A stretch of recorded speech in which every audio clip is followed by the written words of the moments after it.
आज इस दुनिया में अनेकों लोग ऐसे हैं जिनके पास हर सुख और सुविधा मौजूद है।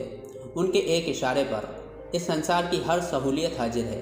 क्योंकि ये दुनिया है इसलिए इसमें हर तरह के लोग रहते हैं। कोई ज़्यादा अमीर है तो कोई बहुत ज़्यादा निर्धन। कोई रिश्तों की डोर को पकड़े रखना चाहता है तो कोई गरीबी को ख़त्म करने की जिद्दोजहद में दिन रात संघर्ष की बेड़ियों में लिपटा रहता है। वहीं अगर इसी संसार में देखा जाए तो कई लोग ऐसे हैं जिनकी दहलीज को इस संसार की हर सुख और सुविधा चूमती है, लेकिन उनके अंदर एक बेचैनी सी रहती है। एक ऐसी बेचैनी जिसे पैसे से ख़रीदा या ख़त्म नहीं किया जा सकता, जैसे हम दूसरी चीज़ें खरीद लेते हैं। और ये बेचैनी होती है शांति पाने की, एक आत्मिक शांति।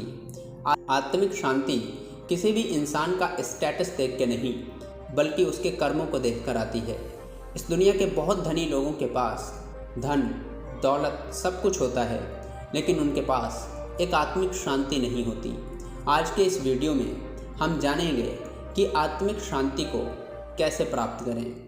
एक बार की बात है, एक राजा अपने आलीशान महल में हमेशा उदास रहता था। उस राजा के पास बड़े बड़े राज्य थे, उसकी अच्छी सेनाएं थी, उसकी राजधानी को सुरक्षित रखने के लिए एक अच्छा सैनिक बल था। उस राजा के पास बहुत अच्छे ज्ञानी थे जो आधुनिक हथियार तैयार करने में माहिर थे। राजा को अपने राज्य की सुरक्षा को लेकर कोई चिंता नहीं थी। उसकी एक अच्छी पत्नी और 2 पुत्र भी थे। इतना सर्वसंपन्न होने के बाद भी राजा बहुत उदास रहता था। उसे हमेशा ये चिंता बनी रहती कि उसे आज तक आत्मिक शांति नहीं मिली।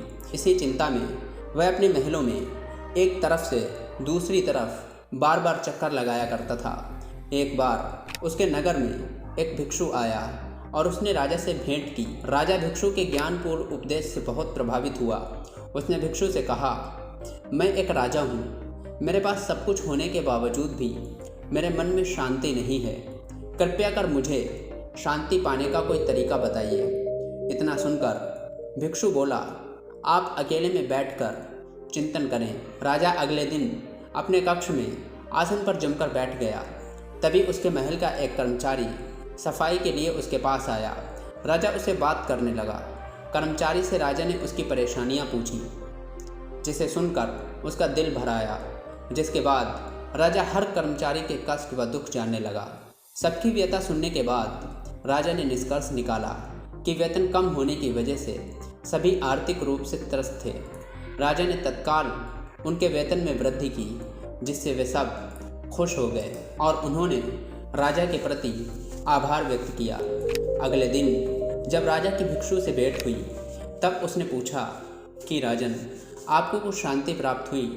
राजा बोला कि मुझे पूर्ण रूप से तो शांति नहीं मिली, किंतु जब से मैंने मनुष्य के दुखों के स्वरूप को जाना है, अशांति थोड़ी थोड़ी जाती रही। तब भिक्षु ने समझाया, राजन, आपने शांति के मार्ग को खोज लिया, बस उस पर आगे बढ़ते जाएं। एक राजा तभी प्रसन्न रह सकता है जब उसकी प्रजा सुखी हो। तब राजा बोला कि मैं कुछ समझा नहीं।